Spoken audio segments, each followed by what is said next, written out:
Un saludo. Dentro del desarrollo de las actividades contenidas en la unidad 2, etapa 3 sobre gestión de la crisis, se plantea que el estudiante realizará una exposición en herramientas virtuales de la presentación donde se establezcan las siguientes definiciones. La primera, la importancia de la gestión de la crisis en la organización. Sobre eso se trata el presente video. Entonces, la importancia de la crisis en las organizaciones arrancan por la definición propiamente dicho de qué es la crisis.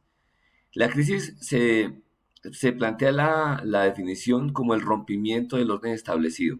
Es decir, que cuando uno plantea una organización, una empresa, está planteando unos supuestos iniciales, tanto externos como internos. Y esos son los que definen la estrategia de la organización y las metas organizativas. Pero cuando hay cambios externos o internos que, que rompen esos supuestos, que atacan esos supuestos básicos, entonces ocurren amenazas que pueden llevar hasta a la propia existencia de la organización. ¿Qué es lo que se plantea como crisis entonces? Ese rompimiento, ese eh, desestabilización, digamos, de los supuestos internos o externos que pueden poner en peligro la continuidad de la organización. El origen entonces puede ser externo a la organización o interno a la misma. Los externos son, por ejemplo, problemas de seguridad, problemas de crisis de orden mundial, en los que la organización no es capaz de plantearse una prevención sobre esos supuestos o sobre esos cambios. Y los internos son aquellos en los que, aunque hacen parte de los miembros de la organización, como una huelga, por ejemplo, definir los alcances y definir los impactos es muy difícil. Entonces, el origen puede ser externo o interno y tiene que ver con temas de orden que quedaron por fuera del planteamiento estratégico o que sencillamente no se podían prevenir. Según Midrov, Poushan y Shrivastaka, dice que ellos son economistas que plantean que una crisis puede tener origen técnico, económico, personal, social interno o personal social externo. Entonces, se plantean cuatro tipos de familias de crisis.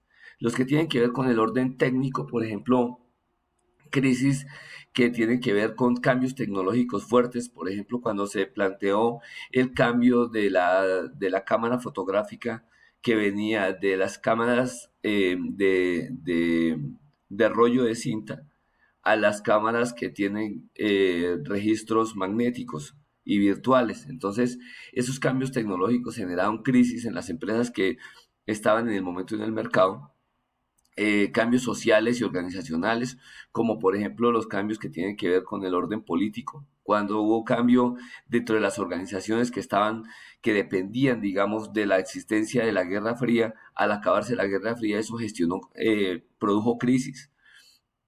Cambios internos, por ejemplo, como problemas que tengan que ver con fuerzas internas dentro de la organización, cambios de mando, digamos, dentro de la misma organización, y externos, que tienen que ver, por ejemplo, con problemas de orden político, cambios en los regímenes políticos donde se está desempeñando la organización. Ese tipo de crisis, entonces, generan un tipo también de riesgo asociado a la crisis. El riesgo es la diferencia entre lo que yo planteé y lo que me ocurrió en la realidad. Entonces, el riesgo genera probabilidad de crisis, es decir, la probabilidad de la ocurrencia del peligro que yo tengo, y la severidad, que es el impacto que puede generar dentro de la organización el que ocurra ese riesgo. La relación entre probabilidad y severidad es lo que se denomina pérdida esperada. Y esas pérdidas se pueden cuantificar y se pueden eh, clasificar según la probabilidad desde nada extremadamente probable hasta nada probable y en la severidad desde insignificante hasta catastrófico. Lo que se debe hacer entonces es tratar de evaluar el riesgo, clasificar el riesgo plantear un plan estratégico sobre ese riesgo y después hacer un plan que permita controlarlo.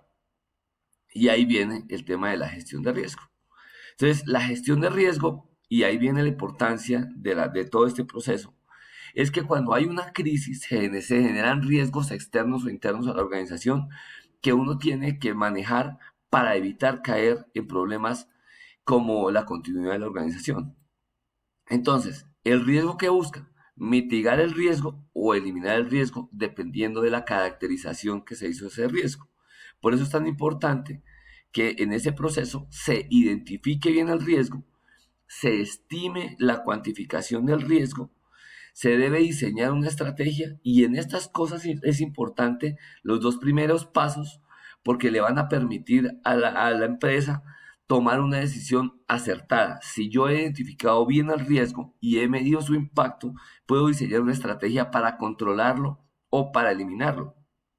Luego, validación de que ese riesgo esté bien medido. Aprobación estratégica, es decir, por la dirección de la organización. Implementación de los cambios que se han definido dentro de los pasos anteriores y hacer seguimiento a ese plan estratégico que me permite teóricamente superar el riesgo. Entonces, ¿por qué es importante finalmente? ¿Por qué es importante la gestión de la crisis en las organizaciones?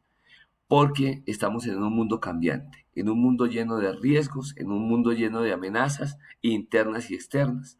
Y la única manera para garantizar que una organización supere estos tiempos de cambio es que pueda identificar cuáles son sus amenazas, mitigarlas o eliminarlas. Muchas gracias.